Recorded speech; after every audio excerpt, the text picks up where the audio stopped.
Então, a relação até que engraçada, assim, né? Meus pais, né, eu sou, para quem não sabe, filho dos pastores presidentes, né? Pastor Antônio, pastora Roseli. E foi uma relação engraçada, né? Porque eles foram os fundadores da igreja, né? E a igreja era na laje, né? Foi pra garagem. E aí eles nunca imporam, né? Nem para mim, nem para meu irmão, pra gente estar ali naquele local, né? A gente tinha noção, né, mais ou menos da igreja, mas a gente não frequentava, assim, em sentido de reunião, né? A gente ficava mais em casa, né? Tinha um culto na garagem e era muito engraçado, porque a gente olhava assim, né? A gente estava em casa normal e quando você começava a escutar aquele burburinho, aquela muvuca, a gente olhava na janela, via a multidão assim, né, na rua, aí a gente já tinha o entendimento que o culto tinha acabado. Aí no que o culto tinha acabado, a gente descia, ia lá, se espalhava lá pelo meio, ia comer cantina, ia falar com o povo, né? Então a gente não tinha assim, né, uma frequência de reunião, mas a gente tinha o pertencimento, né, da igreja, né, de você estar ali, de ter comunhão. Então é uma relação engraçada, né? Isso quando a gente era menor, né? Quando eu era menor e não tinha muito essa relação. Mas quando eu tive mais ou menos 12, 13 anos de idade, eu fui para um retiro, né? Da própria igreja, da própria Betel. Foi um retiro de carnaval que me marcou muito. E dali que aí eu comecei a realmente, né, levar a igreja, né, um pouco mais a sério, a frequentar, enfim. Essa é a minha relação com a Betel. Por que você decidiu seguir a direção da música? Qual foi o seu maior incentivo? Então, meu maior incentivo foi meu pai, né? Ele que me colocou na aula de música. Não tinha nenhum, assim, nada que me clareava os olhos, né? Meus primos sempre foram muito envolvidos, né, com a música, né?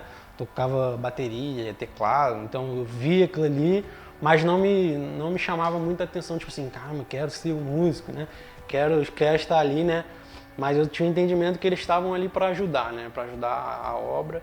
E eu tinha o entendimento que o meu pai, né, estava ali, né, remando e tentando, né, construir um ministério. E eu também tinha esse desejo assim de ajudar, né, mesmo muito novo. E o maior incentivador foi ele, né? Que ele falou, não, vou te colocar na aula de violão, e eu sem entender nada, não, beleza, vamos lá. E aí me colocou na aula de violão com 10 anos. Aí foi ali que eu comecei a estudar, né? Tinha um grupo, comecei a aprender, a desenrolar. Aí tem uma história engraçada com a minha tia, que a minha tia era líder das crianças, aí ela ficou sabendo que eu estava tendo aula, aí ela me perguntou, você já está tocando alguma música? Aí eu, tô, não sei o quê. Aí ela, me empresta aí. Ela pegou meu caderno para ver qual era a música. Aí tinha aquela música Galhos Secos. Aí ela, as crianças vão cantar essa música e você vai tocar violão nessa música. Aí eu lá com meus 10 anos, aí, né, também não conseguia dizer não, porque ela impôs aquilo ali. Aí ela marcou com as crianças na casa dela, a gente ia lá, aí ensaiava, eu ficava ali só ensaiando aquela música, ia pra gente tocar num culto, e aí a gente foi, aí chegou num culto, fiquei morrendo de vergonha. Eu não sei se eu ainda tenho essa foto, mas tem uma foto muito engraçada, que eu tô assim, sentado no altar, com o violão, assim, e falar, e aí foi isso. Aí daí, né, daí que eu comecei a aprender violão, que aí fui desenvolvendo na música e tô até hoje aí, não quero parar. Você cresceu, discipulou alguns alunos na música, outros chegaram, né, na igreja já sabendo um pouco. Mas quando foi que Deus mandou você expandir esse ministério e quando te deu um estalo assim de que você precisava estudar outras coisas, outros nichos para fazer a igreja evoluir? Então, essa história é maneira, porque foi num momento muito difícil, assim, né, pra gente, pra todo mundo. Foi no momento da pandemia, né, que se foi em 2020, né, assim, a pandemia, né, ela tava, né, sendo fomentada, sendo falada, mas foi quando teve o lockdown, né, que fechou as igrejas, fechou os estabelecimentos, fechou tudo. E aí a gente, né, tinha uma estrutura assim de mídia e tal, de filmagem, mas não era nada profissional, era assim, né, que tinha lá. E aí foi na pandemia mesmo que fechou. que aí a gente, né, não sabia como ia fazer, enfim.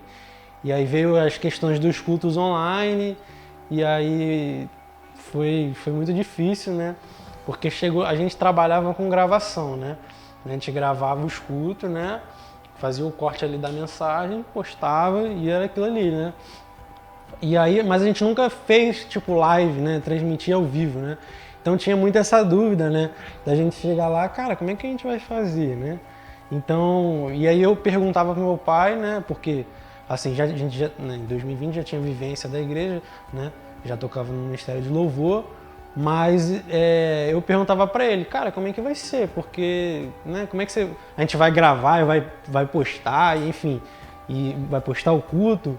Aí eu lembro que ele só olhou para mim assim, se tu não sabe, eu também não sei não. Vamos para a igreja, eu lembro que acho que era um culto de quarta ou de sexta, uma parada assim. Pô, vamos para a igreja e lá a gente desenrola. Aí chegou lá, eu não entendia nada assim de técnica, entendia de música, né, de instrumento, entendia um pouco de som e só. Aí chegou lá, a gente parou, olhou, aí convidou os irmãos, os pastores, aí a gente ficou meio assim. Aí ele falou assim, cara, pega aqui meu telefone, aí deu o telefone dele, bota a live no Facebook, que era coisa fácil, tu botava lá Facebook, live e botava para gravar. Aí foi engraçado, assim, porque o primeiro culto online foi isso, a gente botou a live no Facebook com o celular dele, do pastor, e gravou ali, botou umas cadeiras no altar e rolou, mas tipo assim, não ficou aquela coisa boa, né? Então, ali que foi o estalo, né, de que onde eu tinha que expandir para outros lugares, né? Porque a gente viu uma dificuldade, né, assim, tremenda, né, uma pandemia, algo que nunca aconteceu. E a mensagem ela não estava sendo transmitida, e era áudio da igreja, assim, do celular, era coisa horrível, assim, né, era muito ruim. Aí foi ali que eu tive esse estalo, assim, de cara, a gente precisa mudar, a gente precisa, enfim, encaixar alguma coisa. E aí foi dali, assim, muito perrengue com a estrutura que a gente tinha. E assim, como me deu esse estalo cara, vou cair de cabeça nisso aqui, vou entender, né, todo o processo, vou estudar, vou entender como funciona e como que a gente pode evoluir nisso. E aí foi nisso, foi na pandemia que eu tive esse insight aí de estudar, enfim, de me aprofundar nisso daí. Quando você conseguiu visualizar que Deus realmente tinha te direcionado para isso e estava dando certo, durante esse período, qual era o seu sentimento assim, em relação a isso? Então, foi nesse insight, né, que eu vi um momento de calamidade, né, a gente tinha muita dificuldade, e aí foi onde eu falei, cara, eu preciso ajudar de alguma forma, né. A gente tinha um ministério para isso, né, pessoal lá, que assim, tava assim, ainda meio assim, né, e não tinha alguém, né, que pudesse agir, que pudesse fazer a parada acontecer. Então eu acredito que isso aí foi a inclinação de Deus, né, na minha vida, que me empurrou assim, tipo, faz acontecer aí, entendeu? Porque não tinha ninguém para fazer isso. Então foi nesse sentido, assim. E como eu vi que começou a dar certo foi nisso. Que eu comecei a estudar, comecei a aperfeiçoar, e aí todas as coisas que eu colocava como proposta e a igreja ela meio que aceitava, elas começaram a dar certo, né? Então eu falei, cara, a gente tem que comprar essa placa de captura aqui. A gente comprou, a live deu certo. Aí tinha a questão da própria live do som. Ó, a gente tem que comprar essa placa de som aqui. Aí comprou, aí começou a dar certo. E nesses pouquinhos assim, né? E eu pesquisava, eu estudava, eu queria ter o máximo de certeza daquilo justamente para isso, para a igreja não investir e dar errado. Então eu fazia tudo nos mínimos detalhes para que desse certo. E aí foi nisso, compra isso, deu certo, compra isso, deu certo. E aí foi evoluindo. E aí, né, de tantos projetos que a gente tem, de tantas atualizações, aí quando a gente foi fazendo essas atualizações, que isso foi me dando um estalo assim, cara, realmente está dando certo isso aqui, faz sentido o que eu estou fazendo, entendeu? Qual era o sentimento? De quê? De que quando você começou assim, tipo, você achava que não era certo, que você Não, tinha dúvida? tinha muita dúvida, muita, porque assim, eu olhava, a gente que trabalha nesse meio, né, do audiovisual, cara, as coisas são muito caras, absurdas de caras, né? E a gente entende um pouco a nossa realidade, né? Então, assim, eu olhava as coisas assim, eu achava muito distante. Enfim, eu olhava os projetos que a gente precisava fazer e eu achava muito distante, assim. Eu achava que a gente não ia conseguir fazer nunca, né? Justamente por conta do valor financeiro. E aí o meu sentimento foi de muita de gratidão. Por quê? Eu fiz um propósito com Deus, né? Que eu tinha algumas coisas na igreja que a gente precisava atualizar. Eu falei, ó, Jesus, ó, tá aí os projetos, né? Se foi o Senhor que implantou no meu coração, é o Senhor que vai realizar, né? Então, a cada projeto que a gente fazia, que a gente desenvolvia, que ia dando certo, isso ia me dando um sentimento de muita gratidão, porque não era eu que estava fazendo, mas era Jesus que estava fazendo, entendeu? E era Ele que estava me empurrando e me inclinando para aquilo ali.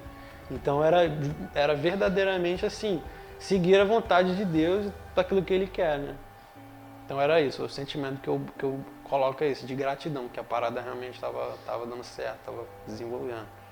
Qual foi o projeto que mais te impactou, que você sentiu gratidão por Deus ter te guiado por esse caminho? E se você já chegou a discordar do seu pai de alguma coisa que você falava, pai, a gente precisa fazer isso, e seu pai falava, não, a gente não tem como fazer isso agora. Tá. O projeto da iluminação para mim foi, né, divisor de águas e foi o que marcou realmente para mim, porque muitas pessoas não sabem, né? Assim, foi em 2021, final de 2021 que a gente fez, né? Mas eu passei o 2021 de janeiro a dezembro estudando, relembrando, escrevendo, canetando e pesquisando e assim, mergulhando naquilo ali mesmo. Eu lembro, eu tenho em casa uns rascunhos. Cara, esse projeto que a gente tem aqui, eu já troquei ele umas 5 vezes. Ele era aí apresentei para ele, a gente conversou, aí redesenhou, era outro, e eu redesenhei ele umas 5 vezes. E isso o quê? De janeiro, que foi quando ele me propôs, ele tinha um sonho de fazer. Então, aí eu vim de janeiro, fevereiro, vim o ano todo estudando, e muda o projeto, e faz e muda, para chegar no final do ano a gente realmente concluir.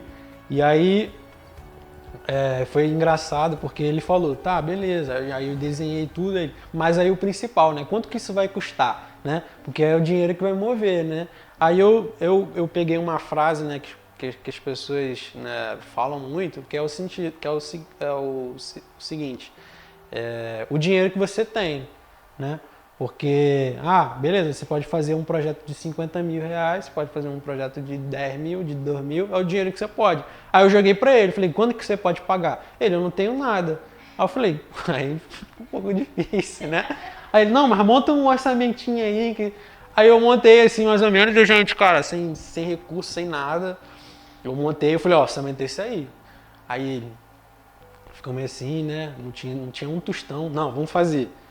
Aí eu, beleza. Aí foi onde aí você vê a mão de Deus mesmo provendo pra gente conseguir arcar, né, com os custos. E aí foi onde aconteceu isso, né? Que beleza, a gente comprou tudo, né? Todas as estruturas estavam lá para ser montada. E aí, meu pai também tem muito dessa questão dele gostar de fazer surpresa, né? Ele gostar de, enfim, fazer essas surpresas. E a surpresa era pra gente fazer na virada do ano, né? De 2021 para 2022. E aí ele falou, cara, a gente tem que fazer para o culto da virada, né? Em quanto tempo você acha que a gente consegue fazer? Eu falei, cara, eu acho que umas 2 semanas, assim, porque também era, cara, tudo novo, assim, enfim. Eu acredito que umas 2 semanas. Só que então, me moveu muito porque foi assim, cara, foi um tempo recorde. Porque a gente não tinha profissionais para fazer, a gente não tinha tempo, porque, tipo assim, hoje, né, trabalho nessa área, então é até fácil, a gente marca um dia, passa o dia inteiro fazendo montagem e acabou. Passa 2 dias. E na época não, as pessoas aqui da igreja trabalhavam, então a gente tinha que fazer, tipo assim, a gente fez segunda à noite, né, que era o horário que todo mundo podia, terça à noite, aí quarta não podia porque tinha culto, quinta à noite, sexta não podia porque tinha culto, e E aí, se eu não me engano, a virada ou ela foi na sexta ou ela foi no sábado, não, foi no final de semana, alguma coisa assim. Mas foi uma parada que a gente tinha acho que 3 a 4 dias e num período da noite, assim, pra fazer acontecer. E aí eu lembro que a gente foi na segunda, vamos lá, aí adianta, na terça, adianta. E aí aí se eu não me engano foi isso, a culto da virada foi de sábado pra domingo, né? Aí na quinta também adianta, e aí chega no sábado, no dia, e aí tipo assim, não, aí minto, aí na quinta, que foi o penúltimo dia, a gente conseguiu montar tudo, e aí já tava assim, beleza, vai dar certo, tudo montado. E aí na hora de ligar, de testar, nada funcionava. Aí eu fiquei assim, caraca, só tem mais um dia. E eu trabalhava numa empresa, no sábado eu não ia poder, porque eu ia estar trabalhando. E aí a gente tá lá na quinta, cara, e liga, não funciona, e desliga, liga e não funciona. E aí começou a bater aquele desespero, e aí foi onde a gente também já estava assim, cansado já era tarde, meia-noite, 1 da manhã, não sei. Aí eu tive um estalo assim, acho que foi luz de Deus, falou, tira esse cabo aqui, pega outro e emenda aqui. Aí eu fui na hora assim, peguei um cabo, todo mundo lá assim, cansado, pá. Aí eu lá assim, não acreditando, falei, cara, como é que isso não vai dar certo? Aí eu fui lá, puxei um cabo grandão assim, comecei a subir em cima da pluguei no outro equipamento, e quando eu fiz isso, pum, funcionou. Aí eu, beleza, funcionou, né? Aí só que só funcionava uma barra, né? Não funcionava a outra. Aí aquele desespero. Aí eu também subi, aí fui ver, e aí muito engraçado que as soldas tava tudo errado, né?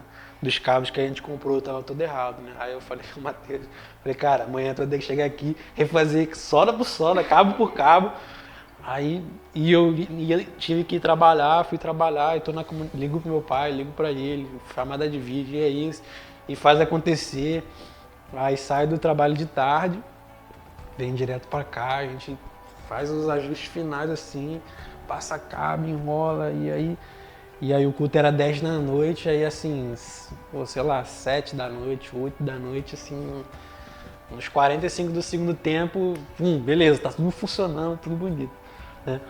E aí foi isso, foi o que mais me marcou, porque foi assim, no limite da parada, e aí a gente conseguiu finalizar, inaugurar, e aí deu tudo certo, foi aquela coisa assim, pô, maravilhosa. E aí foi isso que me marcou muito. O que você acha que Deus fez para o ministério no geral, né, para o crescimento, para a estrutura, né, que a gente tem hoje, ser o que ela é hoje? Uhum. O que você acha que Deus fez, né, para o ministério através de mim. você, da sua Entendi. dedicação? Então, acho que fez muita coisa, né? A gente atualizou muito, a gente, assim, ri muito, né? Mas ri num bom sentido, né? Da gente pegar o que era a igreja e do que ela se transformou hoje, né? Tecnologicamente falando, né? Mas é aquilo que eu falei, eu acho que foi uma inclinação de Deus mesmo, assim, né? Onde muito se fala isso, né? E foi né, o que eu falei muito, né? Tem essa empresa aqui que faz isso, tem essa outra empresa aqui que faz isso, que a gente pode estar somando, né? Mas não era o que Deus queria, né? Ele já tinha um propósito para isso e ele precisava que tivesse alguém ali, né? Para fomentar aquilo ali, para fazer aquilo ali acontecer mesmo, né? E assim, eu participava muito só do Ministério de Louvor, né? E então eu vejo muito que foi a mão de Deus mesmo que me deu esse empurrão, né? E falou, cara, eu preciso de você, né? E foi onde eu só falei, eis-me aqui, Senhor. Então, ao longo dos anos, né, a gente vem, né, batalhando, vem construindo, vem amadurecendo, vem evoluindo, né? Então, é isso. E eu pretendo continuar, né? Só fazendo isso, porque a visão, né, primeiramente vem de Deus, né? E aí a gente só obedece e exerce. É isso.